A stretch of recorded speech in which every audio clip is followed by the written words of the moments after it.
আল্লাহর প্রতি পূর্ণ ভরসা রাখতে হবে। ইব্রাহিম আলাইহিস সালামের মতো, হাসবি আল্লাহ ওয়া নি'মাল ওয়াকিল, কোনো সমস্যা নেই, আল্লাহ আমার সাথে আছেন, তিনি আমাকে পথ দেখাবেন ইনশাআল্লাহ। মুসা আলাইহিস সালামের মতো, কাল্লা ইন্না রাব্বি মাইয়া সায়াহদিন, তার বাহিনী বলছে, মানে বনু ইসরাইল বলছে, পিছনে ফিরআউনের বাহিনী, সামনে লোহিত সাগর, ইন্না লামুদরাকুন, আমরা ধরা পড়ে গেলাম। আর মুসা আলাইহিস সালাম বলেন, কাল্লা, কখনো নয়। ওই রকম সিচুয়েশনে তিনি বলছেন, কাল্লা, কখনো নয়, ইন্না রাব্বি মাইয়া সায়াহদিন, আমার রব আমার সাথে আছেন, তিনি আমাকে পথ দেখাবেন ইনশাআল্লাহ। সেম কথা বলেছেন আমাদের প্রিয় নবী হযরত মুহাম্মদ সাল্লাল্লাহু আলাইহি ওয়াসাল্লাম গারে সওরে। আবু বকর সিদ্দিক বলছেন, উপর থেকে তারা আমাদেরকে দেখে ফেলবে। তিনি বলছেন, না, লা তাহজান, তুমি দুশ্চিন্তা করো না, ইন্নাল্লাহা মা'ানা, আল্লাহ আমাদের সাথে আছে।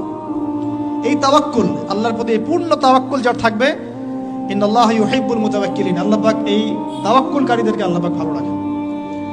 ফালিয়াতাওয়াক্কালিল মুতাওয়াক্কিলুন, আল্লাহর প্রতি ভরসাকারীরা যেন আল্লাহর প্রতি ভরসা রাখে।